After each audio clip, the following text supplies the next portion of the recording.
जय हिंद दोस्तों, स्वागत है आप सबका एक बार फिर से आपके अपने यूट्यूब चैनल नॉलेज ग्रंथ में। दोस्तों, यूनिट 7 जो आपका साइंस एंड टेक्नोलॉजी और सबसे टफ पार्ट जो है आपका अकॉर्डिंग टू एमपीपीएससी के न्यू सिलेबस के हिसाब से, तो उसको हम कवर करने की कोशिश कर रहे हैं। इसमें करीब आपके 17 वीडियो कवर कर दिए गए हैं, जिसमें आपके साइंटिफिक इंस्टीट्यूट, इसके अचीवमेंट्स, उसके बाद मिसाइल, प्रिंसिपल ऑफ साइंस, सब कुछ कवर करा दिया गया बेहतरीन तरीके से। जाके उन वीडियो को देखिए। अभी हमने लास्ट वीडियो से इन्वायरमेंट और बायोडाइवर्सिटी स्टार्ट किया है। ये इन्वायरमेंट और बायोडाइवर्सिटी का सेकेंड पार्ट है, जिसमें हम इकोलॉजी, इकोसिस्टम को आज समझेंगे और बेहतरीन तरीके से समझेंगे। वीडियो को इस तरह से डिजाइन किया गया है कि आपके प्रीलिम्स और मेंस दोनों की प्रिपरेशन आपकी होती रहेगी। करीब आधा घंटा का आप वीडियो देखते हैं तो आधे घंटे की वीडियो में आपका प्रीलिम्स और मेंस से जितने भी क्वेश्चन अगर इस टॉपिक से आए तो आपके कुछ भी छूटने वाले नहीं है, ये हमारी गारंटी है। नॉलेज ग्रंथ का मेन पर्पज जो है आप लोगों की हेल्प करना है, ठीक है। इसका कोई ये मकसद नहीं है कि वीडियो को इस तरह से बनाया जाए कि छोटे छोटे वीडियो बनाया जाए या सिर्फ लोगों को बेवकूफ बनाने के लिए और बाद में ये बोल दिया जाए कि एमपीपीएससी का पेपर टफ था। ये आप कभी नॉलेज ग्रंथ से नहीं सुनेंगे कि एमपीपीएससी का पेपर टफ था, बिकॉज एमपीपीएससी जो पेपर ले रहा है अभी एक्चुअली अपने पैटर्न पे आया है। जो एक स्टेट पीसीएस लेवल के क्वेश्चंस होने चाहिए, वो स्टेट पीसीएस लेवल के क्वेश्चन अब आ रहे हैं। लोग कह रहे हैं ये यूपीएससी पैटर्न को फॉलो करा, बिल्कुल यूपीएससी पैटर्न को कह सकते हैं फॉलो करा, लेकिन यूपीएससी पैटर्न जो होता है बहुत डिफरेंट पैटर्न है। उसमें जिस तरह चीज़ों को पढ़ना होता है उसमें स्टेट पीसीएस में उस चीज़ों को नहीं पढ़ना होता है। तो एमपीपीएससी अभी मेरे हिसाब से स्टैंडर्डाइज्ड एग्जाम ले रहा है, तो आपको चीज़ों को बहुत अच्छी तरीके से समझने की जरूरत है। तो उसके लिए नॉलेज ग्रंथ ने वीडियो बनाना स्टार्ट किया, आप लोगों की हेल्प हो पाए। इसलिए अगर आपने पुराने वीडियो नहीं देखे तो जाकर उसे जरूर देखिए और आगे भी जितने वीडियो आते रहे उसको आप लोगों को उसका नोटिफिकेशन मिलता रहे। इसलिए चैनल को जाकर सीधे सब्सक्राइब कर दीजिए और वीडियो को शेयर जरूर करें, जिससे जितने भी आपके एस्पिरेंट हैं जिन्हें इस तरह की वीडियो की जरूरत है, जो उनके लिए हेल्पफुल होगी, उनका साल बर्बाद नहीं होने देगी, तो आप प्लीज इसे शेयर कर दीजिए, जिससे उनके पास ये वीडियो पहुंच सके जिन्हें इनकी जेन्युइनली में जरूरत है, जो टाइम पास नहीं कर रहे हैं, सीरियस होकर एग्जाम की प्रिपरेशन कर रहे हैं। आप लोग कितनी बार देते होंगे, 2 या 3 बार पढ़ के एग्जाम दे देते होंगे, लेकिन फिर भी आपके एग्जाम नहीं निकलते होंगे। लेकिन हमारी वीडियो के बाद देखने के बाद आप सिर्फ मॉक टेस्ट सॉल्व करके देखिएगा स्पेसिफिक टॉपिक का, ठीक है। अगर आपके पास नहीं है तो हम उपलब्ध भी करा देंगे।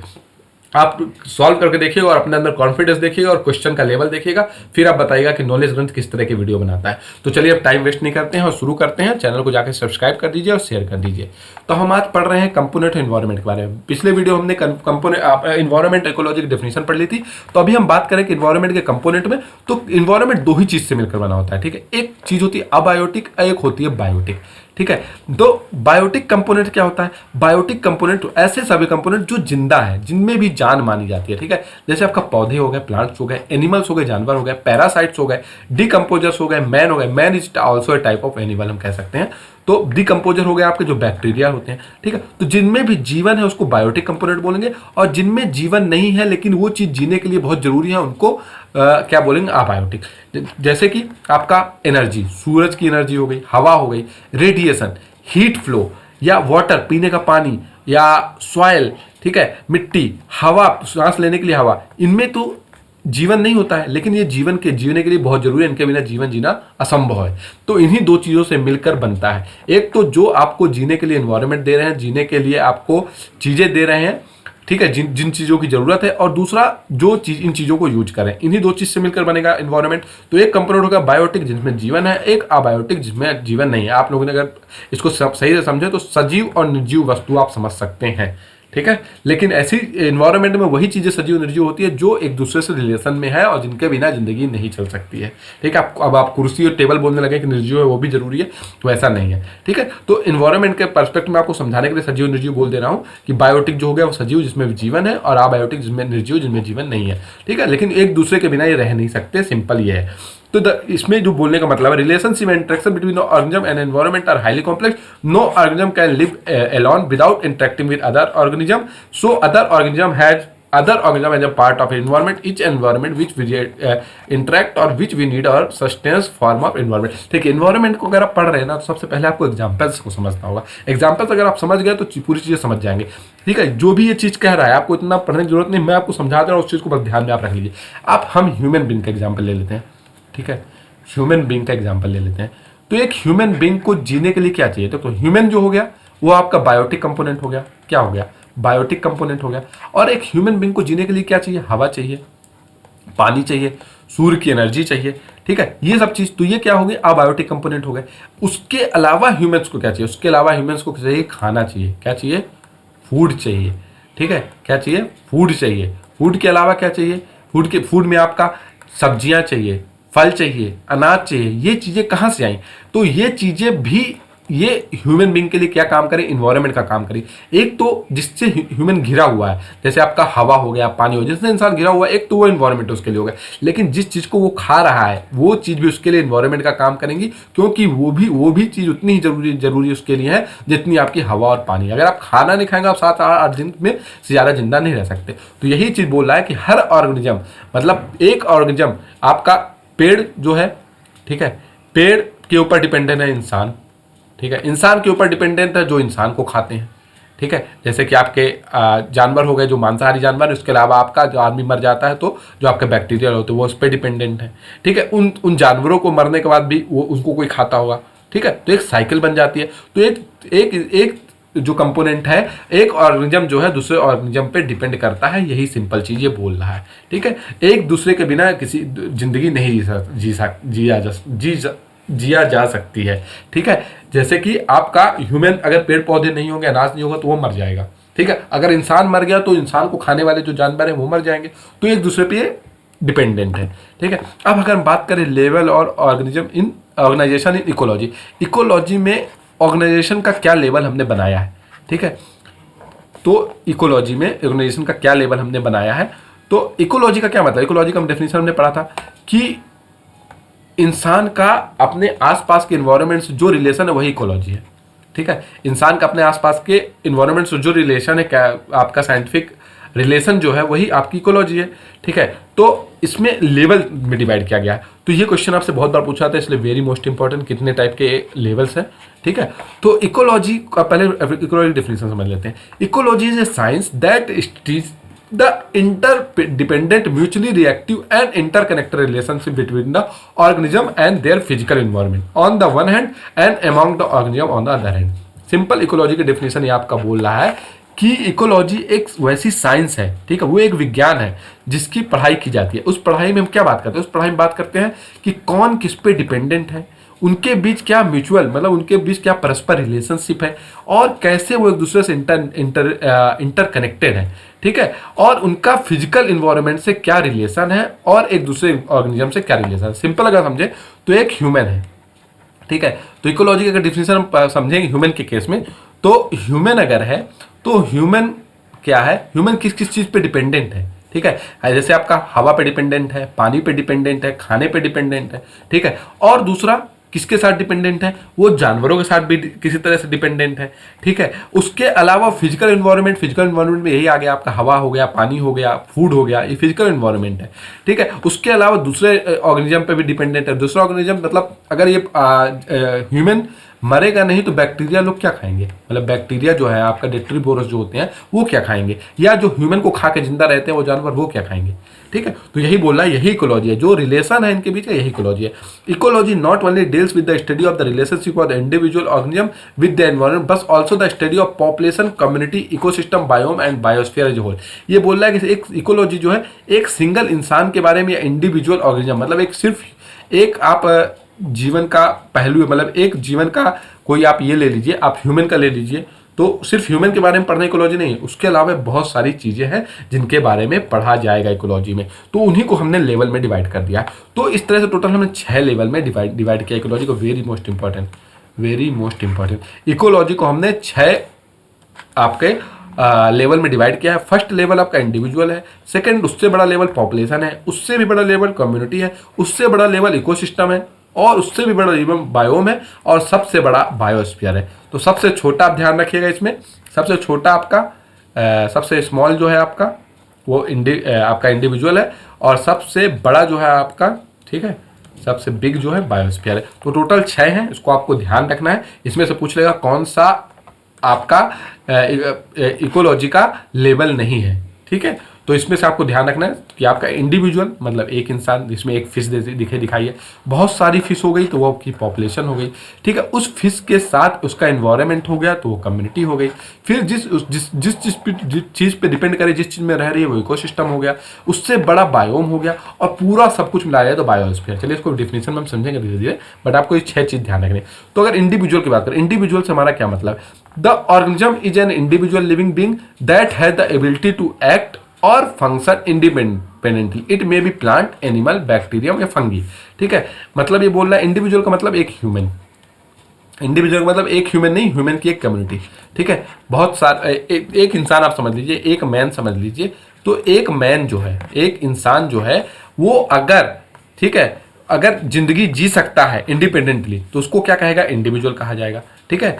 उसके बाद उन सबको मिला दिया जाए। A population a group of organism usually of the same species occupying a defined area during a specific time. The main limited factor for the growth of population are abiotic and biotic component. ये बोल रहा है population क्या होती है। Population तो आपको पता है, बहुत सारे लोग जो होते हैं उनको पॉपुलेशन कहते हैं। तो एक ही ग्रुप के ऑर्गेनिज्म, एक ही ग्रुप के मतलब अगर ह्यूमन को काउंट कर रहे हैं तो ह्यूमन को काउंट कीजिए, ह्यूमन पॉपुलेशन हो जाएगी। एनिमल को काउंट कर रहे हैं तो एनिमल पॉपुलेशन हो जाएगी। प्लांट्स को काउंट कर रहे हैं तो प्लांट्स की पॉपुलेशन हो जाएगी। तो एक ही टाइप के स्पीसीज, स्पीसीज मतलब होता है एक ही टाइप की नस्ल जो है, ठीक है। तो अगर ह्यूमन को अगर काउंट करें तो ह्यूमन की पॉपुलेशन। तो इंडिविजुअल मतलब एक इंसान, पॉपुलेशन मतलब बहुत सारे इंसानों को जोड़ दिया जाए, उनकी जो बनेगी पॉपुलेशन होगी। इससे बड़ा होता है कम्युनिटी। कम्युनिटी क्या होता है? In ecology the term community or more appropriately biotic community refer to the population of different kind of organism living together and sharing the same habitat. मतलब ये कह रहे हैं कि कम्युनिटी क्या होगा? उसकी बड़ी कम्युनिटी में एक ह्यूमन, ठीक है, एक ह्यूमन जो रह रहा है वो किसी जगह पर रह रहा है, सपोज किसी जमीन पर रह रहा है। उस जमीन में और भी कौन से लोग रह रहे हैं? उस जमीन में और भी जानवर रह रहे हैं। क्या रह रहे हैं?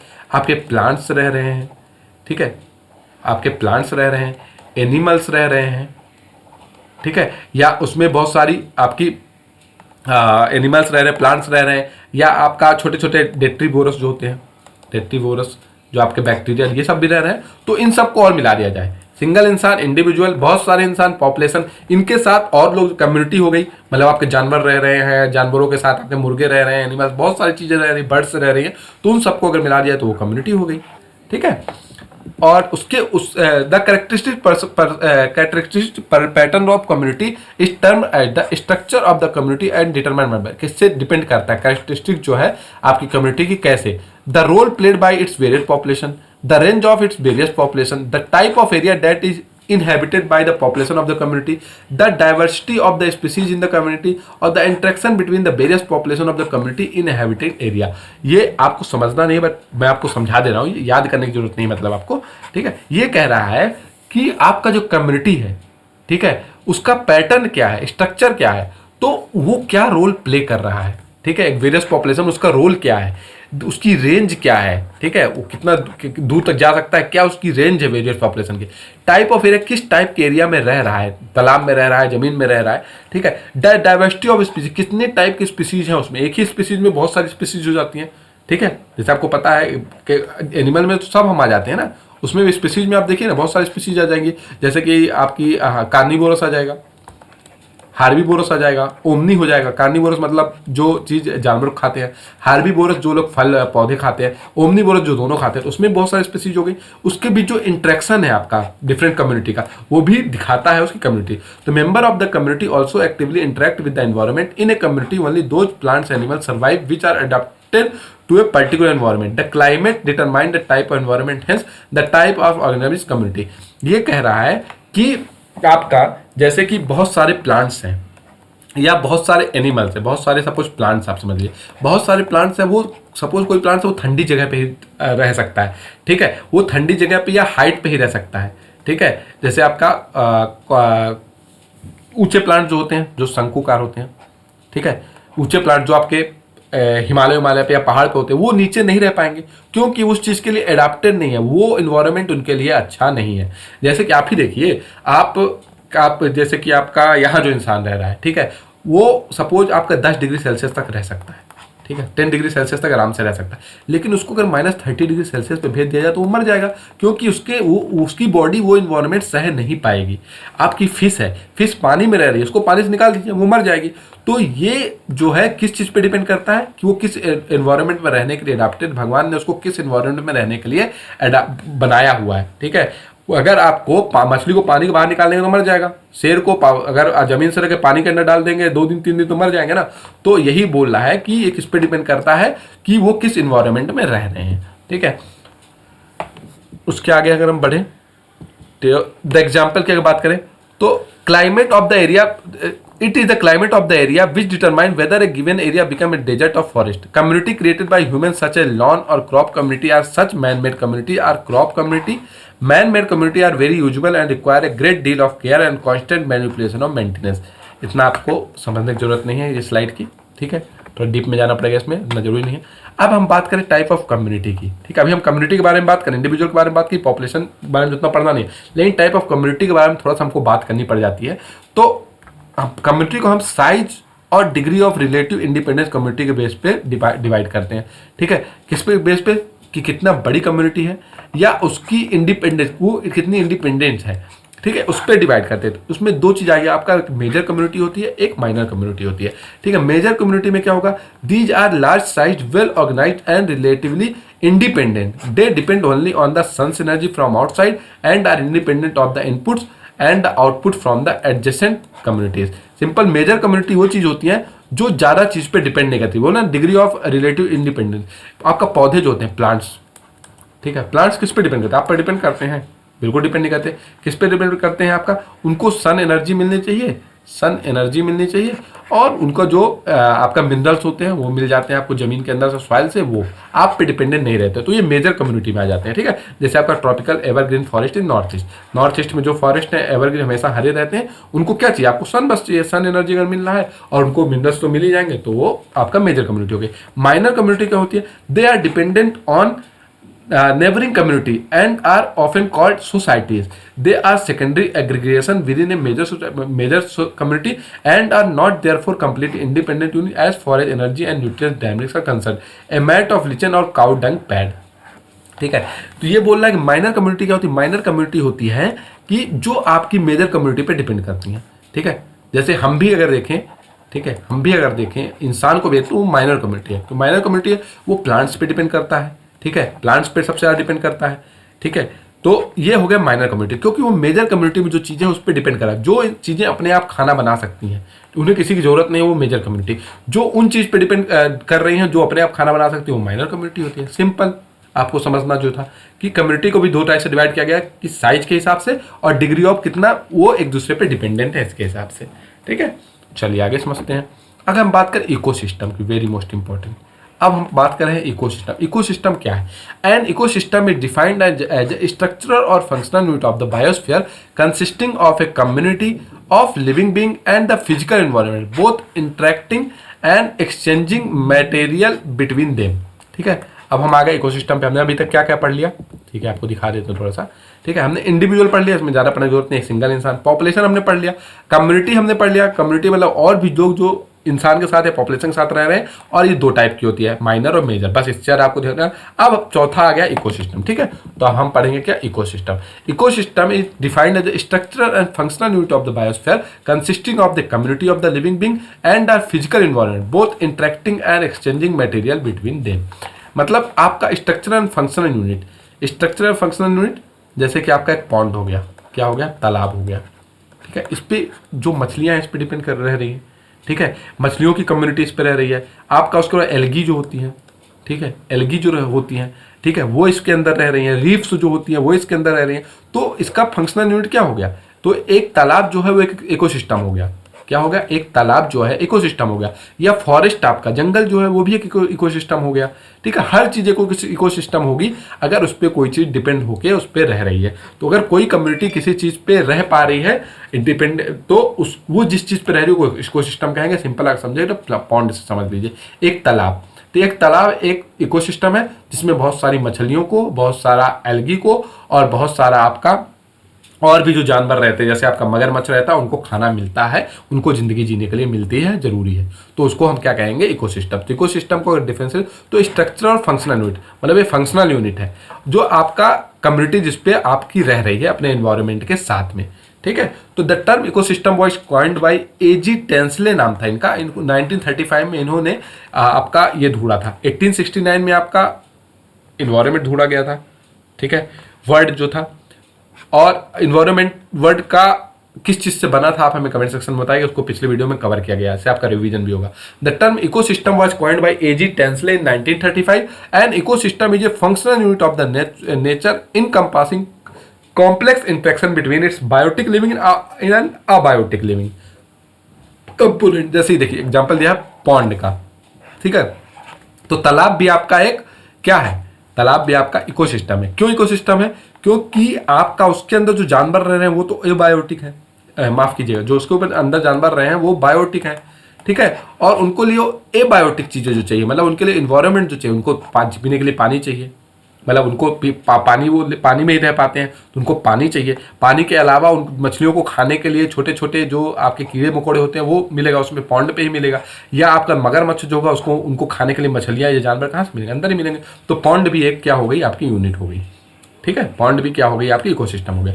तो ecosystem vary greatly in the size and element but each is functioning unit of the nature. Everything that lives in an ecosystem is dependent on other species and element that are also part of the ecological community. If one part of ecosystem is damage or disappear it has an impact on everything else. The ecosystem can be as small as single tree or as large as entire forest. तो इनके कहने का मतलब ये है कि जो ecosystem है वो साइज और एलिमेंट वो छोटा भी हो सकता है, बड़ा भी हो सकता है, बट क्या है, जिस इकोसिस्टम में कोई चीज रह रही है, अगर उस इकोसिस्टम में कोई प्रॉब्लम हो गई, जैसे कि आपका किसी पॉन्ड में, किसी तालाब में मछलियां रह रही हैं या मगरमच्छ रह रहे हैं, उस अगर तालाब का पानी जहरीला हो गया तो ये सारे मर जाएंगे, ठीक है। तो ये यही चीज कह रहा है कि अगर उस इकोसिस्टम में कुछ डैमेज हो गया या वो इकोसिस्टम डिसअपियर हो गया, सूख गए, या तो उसमें फैक्ट्री का गंदा पानी चला गया, तो वो सब जानवर मर जाएंगे। तो ये इम्पैक्ट करते हैं उसमें रहने वाले लोगों पे या चीजों पे। तो हर चीज इस दुनिया में जो है वो इकोसिस्टम है जो दूसरे को खाना प्रोवाइड करती है। एक ट्री, ठीक है, एक पेड़ जो है, ठीक है, वो सिर्फ एक आपका इकोसिस्टम है। कैसे? ट्री में जो बर्ड्स रहती हैं वो आके बैठती है, खाना खाती हैं। इसके अलावा ट्री से जो हमें फूड मिलता है हम खाते हैं।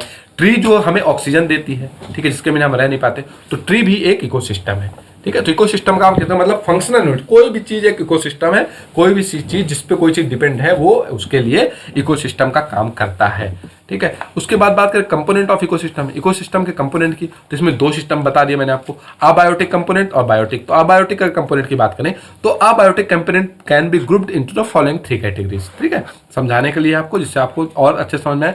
तो अबायोटिक को कम करें तो अबायोटिक इसमें जीवन नहीं होता, उसमें फिजिकल फैक्टर आ जाएगा, इनऑर्गेनिक सब्सटेंस आ जाएंगे, ऑर्गेनिक कंपाउंड आ जाएगा। फिजिकल फैक्टर में बात करें तो आपकी सनलाइट, सूर्य की किरण, ठीक है, इसमें जीवन होता है क्या? नहीं होता, लेकिन आपको जीवन देती है। टेम्परेचर, ताप, अगर ताप नहीं होगा तो आप लोग मर जाएंगे। रेनफॉल, पानी नहीं, बारिश नहीं होगी तो खेती नहीं होगी, तब भी आप लोग मर जाएंगे। ह्यूमिडिटी बहुत जरूरी, प्रेशर बहुत जरूरी। They sustain and limit the growth of organism, अगर ये सब चीजें नहीं होंगी तो आप लोगों का ग्रोथ रुक जाएगा। तो ये फिजिकल फैक्टर हो गए। इसके बाद बात करें इनऑर्गेनिक सब्सटेंस की, तो कार्बन डाइऑक्साइड, ठीक है, इनऑर्गेनिक सब्सटेंस है, कार्बन डाइऑक्साइड हो गया आपका, नाइट्रोजन हो गया, ऑक्सीजन हो गया, फास्फोरस हो गया, सल्फर हो गया, वाटर हो गया, रॉक हो गया, सॉइल हो गया, अदर मिनरल्स हो गए। ये सब इनऑर्गेनिक है, लेकिन आपके जीवन के लिए जरूरी है, ठीक है। हर चीज कहीं नहीं, कार्बन डाइऑक्साइड की भी आपको जरूरत होती है। कार्बन डाइऑक्साइड नहीं होता पौधे खाना किस चीज से बनाएंगे, ठीक है। नाइट्रोजन की आपको जरूरत होती है, ठीक है। ऑक्सीजन की बहुत ज़्यादा जरूरत है। फास्फोरस की मिनरल्स बॉडी में नहीं होंगे तो बॉडी कमजोर हो जाएगी।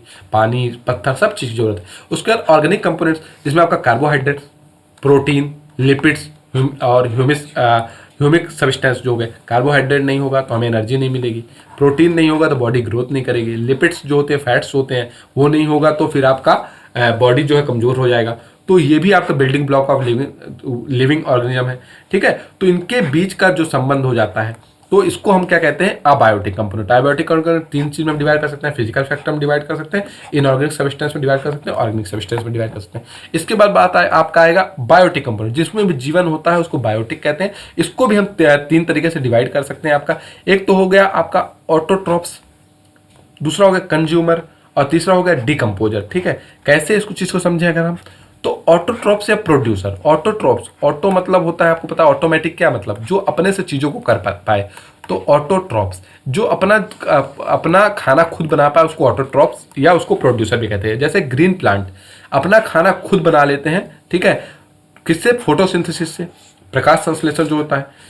Green plants are called autotrophs as they absorb water and nutrients from the soil, carbon dioxide from the air and capture solar energy for its process। मतलब ये चीज जो प्लांट्स होते हैं ये अपना खाना खुद बना लेते हैं, इसलिए फोटोसिंथेसिस है, इसलिए उनको ऑटोट्रॉप्स कहते हैं या प्रोड्यूसर कहते हैं। उसके बाद नेक्स्ट आता है आपका कंज्यूमर। कंज्यूमर मतलब इसको हेटेरोट्रॉप्स भी कह सकते हैं। And they consume food synthesised by the autotrophs, मतलब आपका जो पौधे जो खाना बना रहे हैं उसी चीज को ये लोग कंज्यूम कर रहे हैं, ठीक है। जैसे कि आपका based on a food preference they can be grouped into 3 broad category. जैसे आपका हार्बीवोरस, हार्बीवोरस जो लोग पेड़ पौधे को खा रहे हैं, शाकाहारी है, ठीक है। Feed directly on plants. उसके बाद कार्निवोरस जो उन जानवरों को खा रहे हैं जो लोग पौधे खा रहे हैं, ठीक है। और उसके बाद थर्ड आता है आपका ओमनीवोरस। ओमनीवोरस मतलब जो आपका प्लांट्स और एनिमल भी प्लांट्स भी खा रहे हैं और एनिमल भी खा रहे हैं, जैसे ह्यूमन हो गया, आपका पिग्स हो गया, स्पैरो हो गया। तो अगर आप सिंपल समझे तो कंज्यूमर में आप लोग में कुछ लोग नॉन वेजिटेरियन होते हैं, ठीक है, नॉन वेजिटेरियन जो लोग पनीर भी खाते हैं और चिकन भी खाते हैं। कुछ लोग वेजिटेरियन होते हैं, ठीक है, कुछ लोग क्या होते हैं? वेजिटेरियन होते हैं। तो जो वेजिटेरियन होता है वो सिर्फ वेजिटेरियन खाता है, ठीक है, तो वो सिर्फ वेजिटेरियन। लेकिन जो नॉन वेजिटेरियन होता है वो एक तो नॉन वेजिटेरियन भी होता है और जो आप कहते हैं ओमनीवोरस भी होता है। ओमनीवोरस मतलब दोनों चीज खा रहा है। तो नॉन वेजिटेरियन होता है वो पनीर भी खा लेता है, लेकिन वेजिटेरियन जो होता है वो चिकन नहीं खा सकता। तो इसी चीज को डिवाइड किया गया है कि जो लोग पौधे खाते हैं उनको आप हार्बीवोरस कहते हैं, जो लोग एनिमल्स खाते हैं, ठीक है, उनको आप कार्निवोरस कहते हैं, और जो लोग दोनों खाते हैं उनको आप ओमनीवोरस कहते हैं। उसके बाद आता है सबसे लास्ट जो होता है डिकम्पोजर। डिकम्पोजर मतलब इसको आपका सेप्रोट्रॉफ्स भी कहते हैं। तो ये ध्यान रखिएगा, इस वर्ड से भी आपको पूछा जा सकता है सेप्रोट्रॉफ्स से। These are mostly bacteria and fungi that feed on the dead decomposer. मतलब अब पहले आपका आ गया, पौधे ने खाना बनाया, उसके बाद कंज्यूमर ने उसको खाया। लेकिन सब चीज़ की जिंदगी होती है ना, जीवन का एक टाइम होता है। तो ये भी मर जाएंगे एक दिन, ठीक है, हम भी मर जाएंगे, ह्यूमन भी मर जाएंगे, जानवर भी मर जाएंगे, प्लांट्स भी मर जाएंगे। तो इन लोगों को जो खाएगा वो आपका डिकम्पोजर होता है। डिकम्पोजर जो होता है डेड ऑर्गेनिक मैटर को खाते हैं, ठीक है। आपका जो एनिमल्स होता है या सिक्रेटिंग एंजाइम जो होते हैं, ठीक है, जो आपकी बॉडी से निकलते हैं उनको खाते हैं और उनको डिके करते हैं, ठीक है, उनको खत्म करते हैं। वो किस लिए? आपका रिसाइकलिंग ऑफ न्यूट्रिएंट्स। क्योंकि आप लोगों ने जो चीज़ें खा ली वो फिर से इन्वायरमेंट में कैसे जाएंगी? तो वो इन्वायरमेंट में कैसे जाएंगी? तो आपको जो डिकम्पोजर होते हैं, ठीक है, जो आपके डिकम्पोजर होते हैं वही चीज़ को रिसाइकल करते हैं और वो न्यूट्रिएंट्स जो होते हैं या नाइट्रोजन्स जो होती हैं वो आपकी चली जाती हैं। इसलिए इनको डेट्रीवोरस भी कहते हैं, डेट्रियस फीडर भी कहते हैं, ठीक है। तो 3 तरह से आपका हो गया। 4 अगर आप देख लें तो आपका एक तो हार्बीवोरस हो गया, ठीक है, हार्बीवोरस के बाद आपका कार्निवोरस हो गया, कार्निवोरस के बाद आपका ओमनीवोरस हो गया, ओमनीवोरस के बाद आपका डेट्रीवोरस हो गया, ठीक है। तो इस तरह से आप समझ सकते हैं। तो बायोटिक को हम 3 में डिवाइड कर दिया, अबायोटिक को हमने 3 में डिवाइड कर दिया, ठीक है। अब हम बात कर लें थोड़ा सा फंक्शन ऑफ इकोसिस्टम का, क्या फंक्शन होता है, ठीक है। जो भी डाउट आपको रहेगा वो यहाँ पे आपका क्लियर हो जाएगा। तो इकोसिस्टम का क्या फंक्शन होता है? तो ये कुछ सर्टेन फंक्शन प्रोवाइड करते हैं। पहली बात तो एनर्जी फ्लो, जो आपका फूड चेन होता है, इसके बारे में हम आगे बात करेंगे। एक फूड चेन होता है, जैसे आपको प्लांट्स को कोई खाएगा, प्लांट्स को कोई, जैसे जो लोग प्लांट्स को खा रहे हैं एनिमल्स, उन एनिमल्स को कोई खाएगा और उस एनिमल्स जब मर जाएंगे तो डिकम्पोजर खाएगा। तो ये एक साइकिल होती है, एक फूड चेन बोलते हैं। ये आएगी आगे, इसके बारे में हम बात करेंगे डिटेल में। तो एनर्जी फ्लो जो होता है फूड चेन में वो इकोसिस्टम के थ्रू होता है। न्यूट्रिएंट साइकिलिंग, बायोकेमिकल साइकिलिंग, मतलब वही जो चीज़ मैंने बताई थी कि जो चीज़ आपने खा ली है उसको फिर से आपके इन्वायरमेंट में कैसे आएगी? तो आपको डिकम्पोजर बैक्टीरिया होते हैं आपके मरने के बाद, या आप जो चीज़ सिक्रेट करते हैं उससे वो चीज़ को आप दोबारा भेज देते हैं। उसके बाद इकोलॉजी सक्सेशन और इकोसिस्टम डेवलपमेंट। सक्सेशन मतलब इकोलॉजी में जो चीज़ आगे बढ़ रही है, सक्सेस डेवलपमेंट हो रहा है उस चीज़ को। उसके बाद बात करें होम्योस्टैटिक या साइबरनेटिक या फीडबैक कंट्रोल मैकेनिज्म। इतना इंपॉर्टेंट नहीं है ये, ठीक है। जो आपको फीडबैक का मतलब होता है कि कितनी चीज़ें आपकी एनवायरनमेंट से आई थी और कितनी चीज़ें चली गई हैं, उस चीज़ का जो कैलकुलेशन वही फीडबैक होता है। तो इसमें बात करें पॉन्ड्स हो गई, लेक्स हो गई, मीडो हो गई, मार्शलैंड हो गई, ग्रासलैंड हो गई, डेजर्ट हो गई, फॉरेस्ट हो गई, वो आपका नेचुरल इकोसिस्टम है। Many of you have seen a aquarium, garden or lawn in your neighbourhood, these are man made. Ecosystem भी 2 टाइप का होता है। एक होता है आपका नेचुरल, जिसमें आपका तालाब हो गया, मार्शलैंड हो गया, ग्रास लैंड जहाँ घासें होती है, रेगिस्तान हो गया, फॉरेस्ट, ये आपका नेचुरल हो गया। लेकिन कुछ होते हैं जैसे घर में आप लोग एक्वेरियम रखते हैं, वो भी आपका इकोसिस्टम ही है, लेकिन हाँ इंसान ने बनाया। गार्डन आप लोग बनाते हैं वो भी इकोसिस्टम, उसमें कितने लोग, कितनी तितलियां होती हैं, कितनी बी होती हैं, मधुमक्खियां होती हैं, उस पर डिपेंड करती है। लॉन हो गया, तो कोई भी चीज़ इस दुनिया में वो एक इकोसिस्टम हो सकती है अगर वो दूसरी चीज़ की जरूरत, दूसरे ऑर्गेनिज्म की जरूरत को पूरा कर रही है। इसके बाद बात करें टाइप ऑफ इकोसिस्टम है, तो जैसे कि हमने बात की दो टाइप का, एक तो नेचुरल इकोसिस्टम और मैन मेड इकोसिस्टम। अगर नेचुरल इकोसिस्टम की बात करें तो जो आपका सोलर रेडिएशन पे डिपेंड करती है, जैसे आपका फॉरेस्ट, पेड़ पौधे किस पे, सोलर रेडिएशन पे डिपेंड करते हैं। सोलर एनर्जी नहीं होगी तो पेड़ पौधे बढ़ेंगे नहीं। ग्रास लैंड में भी वो घास जो होती है वो भी इस पे डिपेंड करती है। ओशियन में भी जो होती है आपके, उनको भी अगर एनर्जी नहीं मिलेगी सोलर एनर्जी, तो उसमें रहने वाले जो एल्गी है वो भी मर जाएंगे। लेक्स हो गई, रिवर्स हो गई, अब इवन डेजर्ट्स हो गई, वो सब जो होंगे वो आपके नेचुरल इकोसिस्टम हो गए। वो आपका फूड प्रोवाइड करते हैं, फ्यूल प्रोवाइड करते हैं, आपको घास फूस जो फॉडर होता है, और मेडिसिन दवाइयाँ प्रोवाइड करते हैं। तो इकोसिस्टम है dependent on solar radiation and energy subsidies, ठीक है। जैसे कि आपका विंड, रेन, टाइड्स इस पे डिपेंड करते हैं, तो वो उसको natural ecosystem. Man made ecosystem जो इंसान ने बनाया है, वो भी आपका सोलर, जैसे आपके एग्रीकल्चर फील्ड, सन की एनर्जी नहीं होगी तो आपके जो फसलें अच्छी नहीं होंगी। एक्वा कल्चर पॉन्ड्स जो होते हैं, पानी के अंदर जो आपका तालाब बनाकर उसमें मछली पालन किया जाता है, ठीक है, या बहुत सारी मोती जो होती है, सीप होती हैं, ठीक है, उनका पालन किया जाता है, तो वो भी आपका मैन मेड इकोसिस्टम है। उसके अलावा जो आपकी उसके अलावा जो फॉसिल फ्यूल पे डिपेंड करती है, जैसे आपका अर्बन एंड इंडस्ट्रियल इकोसिस्टम, ठीक है। जैसे आपका फॉसिल फ्यूल पे जो चीज़ डिपेंड कर रही है, जैसे आपका अर्बन या इंडस्ट्रियल जो चीज़ बना रहे हैं उस पर भी बहुत लोग डिपेंड रहते हैं, ठीक है। अर्बन चीज़ों पे जो आपका अर्बन डेवलपमेंट चल रहा है, घर बन रहा है तो घर बना रहे हैं आप, ठीक है, या इंडस्ट्री डेवलप करें जिसमें लोगों को जॉब मिले, तो वो भी आपका एक इकोसिस्टम है जिस पे लोग डिपेंड होकर जी सकते हैं, ठीक है। अब थोड़ा सा बात कर लें कि प्रोडक्टिविटी ऑफ इकोसिस्टम, किसी कई बार पूछ लेता है आपसे एग्जाम में, प्रोडक्टिविटी किसे कहते हैं।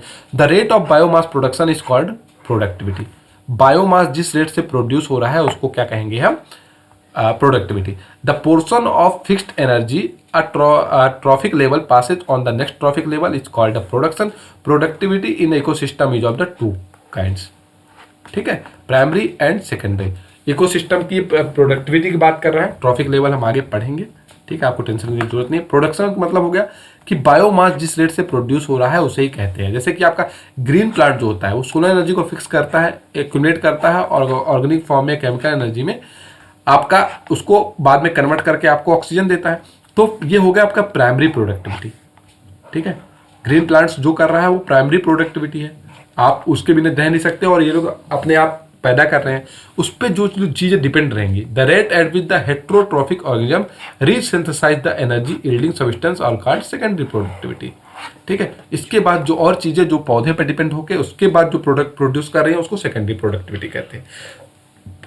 इतना आपको पढ़ने की जरूरत नहीं, सिर्फ बता दे रहा हूँ, आपको थोड़ा सा ध्यान रहे कि प्राइमरी और सेकेंडरी प्रोडक्टिविटी क्या होती है। ये फॉर्मूला कभी कभी पूछ लेता है। नेट प्रोडक्टिविटी ऑफ एनर्जी क्या होती है, ग्रॉस, जितनी प्रोडक्टिविटी आपकी हुई है, ग्रॉस प्रोडक्टिविटी जितनी प्रोडक्टिविटी की गई है उसमें आपका एनर्जी अगर लॉस्ट हो जा रहा है किसमें, सांस लेने में, क्योंकि सांस लेने में आपकी कैलोरी खत्म होती है या एनर्जी लॉस्ट होता है आपका, तो उसको अगर घटा दिया जाए तो उसको नेट कहते हैं, ठीक है, net productivity of energy. Net productivity of energy मतलब ग्रॉस प्रोडक्टिविटी, टोटल प्रोडक्टिविटी जितनी हुई है उसमें आपने एनर्जी लॉस्ट जितनी की है। सपोज किसी चीज़ को आपका कितना पैसा है, सिंपल अगर बात करें, किसी फंड की बात करें, ठीक है, आपने किसी चीज़ पे 100 रुपये कमाए, ठीक है, किसी चीज़ पे 100 रुपये कमाए, ठीक है, लेकिन वो 100 रुपये आपने 50 रुपये लगा के कमाए हैं, तो आपका टोटल फायदा कितना हुआ, 50, तो 100 माइनस 50 हुआ ना, तो ये 50 रुपीज़ नेट प्रॉफिट आपका हुआ। क्या हुआ, नेट प्रॉफिट। टोटल प्रॉफिट क्या हुआ, 100 हम कहेंगे, ठीक है, हमको 100 रुपीज़ का फायदा हुआ, उसको ग्रॉस प्रोडक्टिविटी बोल दिया। उसमें आपने 50 रुपये खर्च भी तो किए हैं, तो आपका नेट क्या हो गया, 50। तो उसी तरह यही है कि आपने जितनी प्रोडक्टिविटी करने में जितनी एनर्जी खत्म की है उसको अगर घटा दिया जाए तो उसमें नेट प्रोडक्टिविटी ऑफ एनर्जी आ जाएगी। तो ठीक है, ये आपको समझ में आए। बायोमास जिस रेट से प्रोड्यूस होता है उसको ही प्रोडक्टिविटी कहते हैं। जैसे आपका ग्रीन प्लांट जो होता है वो सोलर एनर्जी को फिक्स करता है, एक्यूमुलेट करता है, एक्यूमुलेट मतलब इकट्ठा करता है, और ऑर्गेनिक फॉर्म में और केमिकल एनर्जी में, एटीपी जो होता है आप पढ़ रहे होंगे, ठीक है, बायोलॉजी में नहीं पढ़े तो हम पढ़ाएंगे। तो as this is the first and the basic form energy stores, the rate at which the energy accumulates in the green plants और प्रोड्यूस नोन एज प्राइमरी। मतलब जिस रेट से कोई प्लांट्स आपका एनर्जी स्टोर कर रहा है या पैदा कर रहा है उसे ही आप प्राइमरी कहेंगे, ठीक है। मतलब आपका प्लांट जिस रेट से सपोज ऑक्सीजन आपका पैदा कर रहा है, ठीक है, ऑक्सीजन, और वही ऑक्सीजन हम लोग ले रहे हैं, तो जिस रेट से आप प्रोड्यूस कर रहे हैं उसी को हम लोग क्या कहेंगे, प्रोडक्टिविटी, प्राइमरी प्रोडक्टिविटी। और जिस रेट से हम उसको कंज्यूम कर रहे हैं किसी भी फॉर्म में रिसर्साइज करके, मतलब हम ले रहे हैं उसको फिर CO2 में कन्वर्ट करके हम छोड़ रहे हैं, तो ये सेकेंडरी प्रोडक्टिविटी हो गई। ठीक है, तो चलिए आगे बढ़ते हैं कि environment factor affecting productivity in the ecosystem. Productivity किस किस चीज़ पे डिपेंड करेगी, कोई चीज़ कितनी ज़्यादा प्रोड्यूस हो रही है या कोई ज़्यादा कितनी कम प्रोड्यूस हो रही है, किस चीज़ पे डिपेंड करेगी। सबसे पहली बात है सोलर रेडिएशन एंड टेम्परेचर। जितना ज़्यादा सोलर रेडिएशन मिलेगा पौधों को या टेम्परेचर जितना मिलेगा उतना अच्छा वो फूड बना पाएंगे और उतना अच्छा एनर्जी वो प्रोड्यूस कर पाएंगे, उतना अच्छा ऑक्सीजन भी वो प्रोड्यूस कर पाएंगे, पहला चीज़। दूसरा मॉइस्चर। मॉइस्चर मतलब leaf water potential, soil moisture, fluctuation of precipitation and transpiration. आपको पता है कि मॉइस्चर अगर नहीं रहेगा, पानी अगर नहीं रहेगा तो कोई भी चीज़ आपका वो नहीं हो पाएगा, क्योंकि आपको पौधा पानी आपको पौधे जो पानी खाना बनाते हैं उनको भी पानी चाहिए, मिनरल्स पानी चाहिए, नहीं तो वो डिहाइड्रेट हो जाएंगे। मिनरल न्यूट्रिशन, वही बात आपका सॉइल से जो चीज़ लेती हैं आपका, ठीक है। फायर इफेक्ट, सैलिनिटी मतलब आपका नमक जो हो गया, सॉल्टी हो गया, हैवी मेटल्स, नाइट्रोजन मेटाबॉलिज्म जो मिनरल्स भी आपको जरूरत होगी। बायोटिक एक्टिविटी जैसे ग्रेजिंग हो गई, अब ग्राउंड हार्बीवोरस हो गया, बिलो ग्राउंड हार्बीवोरस हो गया, प्रीडेटर्स हो गया, पैरासाइट्स हो गए and disease of the primary produce, वो आपकी बायोटिक एक्टिविटीज आ गई। इन पे भी डिपेंड करता है कि आपका productivity. Impact of human population, population अगर ज़्यादा होगी तो उसका भी आपका उसमें आपका प्रोडक्शन में कमी आएगी, ठीक है, क्योंकि आप लोग ज़्यादा दोहन कर लेंगे उस चीज़ का।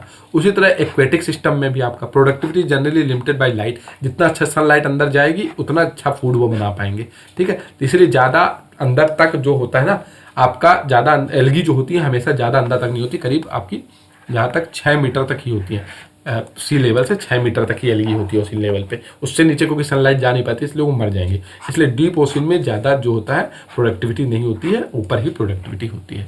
इसके बाद बात करें हम तो क्लासिफिकेशन ऑफ नेचुरल इकोसिस्टम, ठीक है। उसमें आपका टेरेस्ट्रियल में अगर बात करें, टेरेस्ट्रियल मतलब जमीन वाला है, तो फॉरेस्ट यहाँ पे होती है, ग्रास लैंड होती है और डेजर्ट होता है। 3 चीज़ में होता है क्लास नेचुरल इकोसिस्टम आपका। 2 चीज़ में कर सकते हैं, टेरेस्ट्रियल मतलब थल, एक्वेटिक मतलब पानी जल, ठीक है। तो इसमें आपका फॉरेस्ट जंगल हो गया, ग्रास लैंड हो गया, डेजर्ट हो गया, टेरेस्ट्रियल में आ जाएगा। और एक्वेटिक में आपका यहाँ पे फ्रेश वाटर होता है, माफ कीजिएगा सलाइन वाटर, ठीक है, सॉल्टी वाटर जो होता है, मरीन वाटर जो होता है, ठीक है। ये चीज़ जो होता है आपका डिपेंड किस पे करता है, एक्वेटिक पे। तो ये भी इकोसिस्टम है, ठीक है, मतलब फॉरेस्ट भी एक इकोसिस्टम है, ग्रास लैंड भी इकोसिस्टम है, डेजर्ट भी एक इकोसिस्टम है, फ्रेश वाटर भी इकोसिस्टम है, सलाइन वाटर भी और मरीन वाटर भी। तो अब हम बात कर रहे हैं कि हम लोगों को क्या क्या सर्विस प्रोवाइड करता है इकोसिस्टम। तो सबसे पहले purification of air and water करता है, ठीक है। एयर का प्योरीफिकेशन और वाटर का प्योरीफिकेशन करता है इकोसिस्टम। इकोसिस्टम आपको तो हर चीज़ इकोसिस्टम है, ठीक है। तो हवा का जो प्योरीफिकेशन और वाटर का प्योरीफिकेशन कौन करता है, पौधे जो हमें दे रहे हैं वो प्योर ऑक्सीजन दे रहे हैं, ठीक है, वो तो मिक्स ले रहे हैं उससे एनवायरनमेंट से, लेकिन हमें प्योर देना है, तो प्योरीफिकेशन ऑफ एयर हुआ ना। वाटर को प्योरीफाई कर रहे हैं, जो बैक्टीरिया होते हैं वो इन चीज़ों को खा जाते हैं जो पानी वाटर पे जो हम लोगों के लिए जहरीली हो सकती हैं, ठीक है। Mitigation of floods and drought, ठीक है, बाढ़ ना आए, सूखा ना आए, उसको भी मिटिगेट करने के लिए आपका पौधे जो होते हैं, पौधा क्या करता है, वो मिट्टी को आपको बांध के रखता है, ठीक है, मिट्टी को आपको बांध के रखता है, जिससे कि आपका पहली बात तो बाढ़ नहीं आएगी, ठीक है, पानी को रोक लेंगे पौधे जो होते हैं। उसके बाद आपका ड्रॉट, सूखा नहीं आएगा। Detoxification and decomposition of waste, जो आपका वेस्ट मटेरियल जो होता है उसको डिकम्पोज करके जो एनर्जी होती है हवा में भेज दी जाती है, वो जिससे आपका जहर नहीं फैलता। हवा जो होती है, एयर जो होती है वो आपकी जहरीली नहीं होती है। Generation and renewal of soil and natural vegetation, आपका सॉइल जो होता है, मिट्टी जो होता है, नेचुरल वेजिटेशन उसको रिन्यू होता रहता है।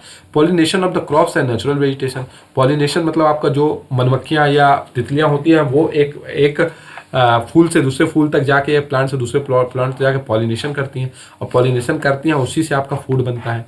Control of the vast majority of potential agriculture pest, जो होता है आपका जो कीड़े मकोड़े जो होते हैं उनको भी कंट्रोल करता है, क्योंकि एक चीज़ दूसरी चीज़ को खाती है, ठीक है।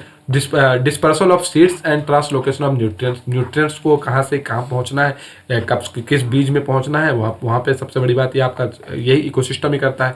बायोडाइवर्सिटी को मेंटेन करता है, और सन को हमें सन से हमें बचाता है, ठीक है। ओजोन लेयर आपने सुनी होगी हमें बचाती है, तो वो भी एक टाइप की इकोसिस्टम ही है। तो आशा कर रहा हूँ वीडियो आपको पसंद आया। वीडियो आपको पसंद आया उसे लाइक करें, सब्सक्राइब करें, शेयर करें, और वीडियो कैसा लग रहा है कमेंट सेक्शन में जरूर बताएं। जितना ज़्यादा जरूरी चीज़ है उतना ही आपको पढ़ाया जाएगा, बिना मतलब की चीज़ हम लोग नहीं पढ़ेंगे। और जिसको मैं बोल रहा हूँ छोड़ दिया उसको छोड़ दिया, बस आप एक बार रीड मान लीजिए जिससे आपसे कुछ छूटे ना एग्जाम में। Thank you so much guys, God bless you.